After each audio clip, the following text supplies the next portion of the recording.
ఉదయం 4 సభ్యులతో కూడిన అన్వి రోబోటిక్ నిపుణుల బృందం టన్నెల్లోకి వెళ్లిందన్నారు. రోబోటిక్ నిపుణులతో పాటు ఐఐటి మద్రాస్ ప్రొఫెసర్ కూడా టన్నెల్లోకి వెళ్లి పరిశీలించారు. నిన్న కూడా ఐఐటి మద్రాస్ ప్రొఫెసర్ టన్నెల్ లోపల పరిసరాలను పరిశీలించారు.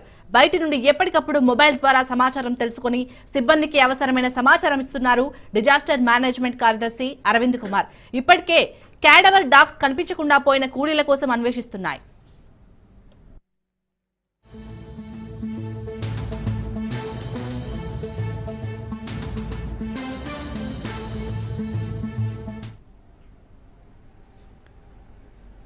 రైట్, ఇక అన్వి రోబోటిక్ నిపుణుల బృందం అయితే టన్నెల్లోకి వెళ్ళినట్టుగా తెలుస్తుంది. దీనిపై పూర్తి డీటెయిల్స్ మా ప్రతినిధి సాగర్ అందిస్తారు. సాగర్, అప్డేట్స్ ఏంటి? ఎస్ఎల్బిసి ప్రమాదానికి సంబంధించి కూడా ఏదైతే సహాయక బృందాలు అన్ని కూడా ముమ్మరంగా శ్రమిస్తూనే ఉన్నాయి. అయితే తాజాగా నేడు 11:25 ప్రాంతంలో అయితే ఏదైతే 4 సభ్యులతో కూడిన అన్వి రోబోటిక్ నిపుణుల బృందం అయితే టన్నెల్లోకి వెళ్ళింది.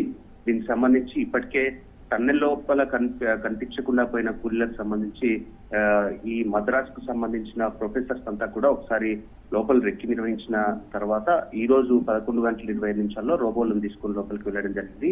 ఇప్పటికే ఈ రోజు ఉదయాన్నే ఏదైతే క్యాడవర్ డాగ్స్ కూడా లోపలికి వెళ్ళిన పరిస్థితి కూడా కనిపిస్తుంది.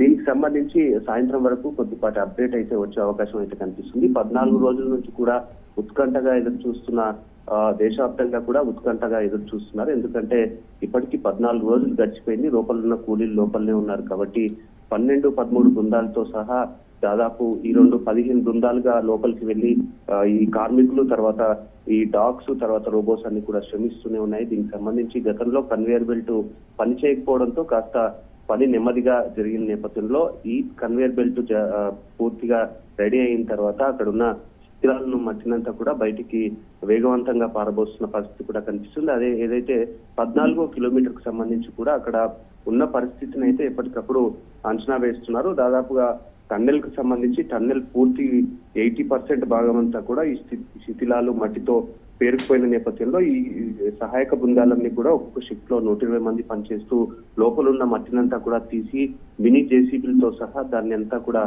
కన్వేయర్ బెల్ట్ ద్వారా తర్వాత లోకో ట్రైన్ ద్వారా కూడా బయటికి పంపిస్తున్నారు.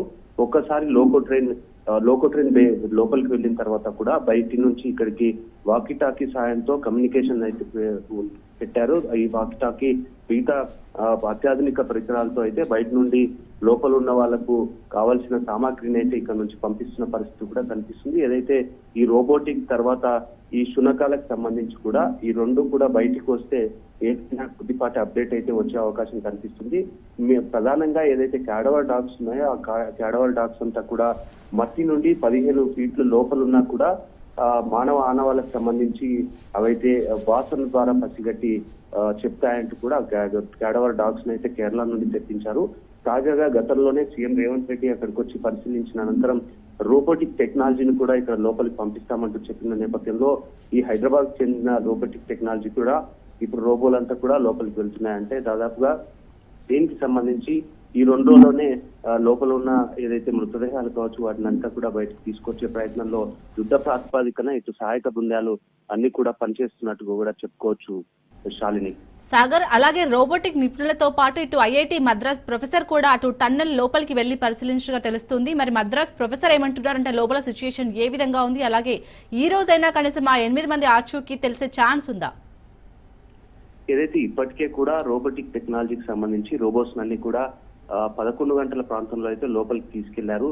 తీసుకెళ్లినప్పటి నుంచి కూడా ఓవైపు 7:20 ప్రాంతంలో శునకాలు కూడా లోపలికి వెళ్ళాయి. దీనికి సంబంధించి లోపలున్న పరిస్థితిని అయితే ఎప్పటికప్పుడు బయట ఇక్కడున్న అధికారులు కూడా అంచనా వేస్తున్నారు. లోపలున్న పరిస్థితి చాలా ఆందోళనకరంగా ఉన్నట్టుగా కూడా వాళ్ళు చెప్తున్న పరిస్థితి. ఎందుకంటే ఏదైతే ఈ పూర్తి 0 పాయింట్ దగ్గరనే కూలిపోయిన సెగ్మెంట్స్ దగ్గర పూర్తిగా అదంతా కూడా కాంక్రీట్ బేస్ లాగా తయారైంది కాబట్టి అక్కడ మళ్ళీ ఒకసారి తవ్వకాలు జరిపితే ఏదైతే ఆ టన్నెల్ బోరింగ్ మిషన్ సంబంధించి ముందు భాగంలో ఒక అమరిక ఉంటుంది, అక్కడ నుంచి ఆపరేట్ చేస్తారో ఆపరేషన్ కి సంబంధించిన ఆ బాక్స్ లోనే వీళ్ళు ఉంటారని చెప్పేసి అంచనా వేస్తున్న నేపథ్యంలో అదంతా కూడా బురదతో శిథిలాలతో సెగ్మెంట్స్ అన్ని కూడా పడడంతో ఒకసారిగా కాంక్రీట్ తో పూర్తిగా బలంగా తయారైన నేపథ్యంలో అదంతా ఒకసారి కదిలిస్తే వీధి నుంచి ఇంకా ఎలాంటి కొండ చర్యలు కానీ మిగతా వాటర్ కు సంబంధించి ఎలా ఉంటుందని చెప్పేసి ఇటు అధికారులు కూడా అంచనా వేస్తూ నెమ్మదిగా పూర్తిగా అధికారుల తర్వాత నిపుణుల పర్యవేక్షణలోనే అదంతా కూడా చేస్తున్న పరిస్థితి కూడా కనిపిస్తుంది. దీనికి సంబంధించి సాయంత్రం వరకు ఏదైనా ఒక అప్డేట్ అయితే వచ్చే అవకాశం ఉంది. ఎందుకు అనంటే అత్యాధునిక రోబోలు తర్వాత అత్యాధునికంగా ఏదైతే డాగ్స్ కు సంబంధించి గతంలో జీపీఆర్ టెక్నాలజీ ఇదంతా కూడా వాడుతున్నారు కాబట్టి కొద్దిపాటి అప్డేట్ అయితే వచ్చే అవకాశం అయితే కనిపిస్తుంది. కానీ లోపల ఉన్న ఈ బురద శిథిలాలంతా చూస్తే అదంతా కూడా ఒక ఆందోళనకరంగా ఉంది. అదంతా కనిపిస్తే మీది నుండి బురద నీరు తర్వాత మిగతాది ఏదైనా పడితే ఇప్పుడు రెస్క్యూకి వెళ్ళిన వాళ్ళకి ఏదైనా రిస్క్ ఉండే అవకాశంలో కూడా అధికారులంతా కూడా ఆలోచన చేస్తున్న పరిస్థితి కూడా కనిపిస్తుంది. శాలిని ఈ రోజు లేదా రేపటి వరకు మృతదేహాలకు సంబంధించి అప్డేట్ అయితే వచ్చే అవకాశం కనిపిస్తుంది. Right, thank you Sagar.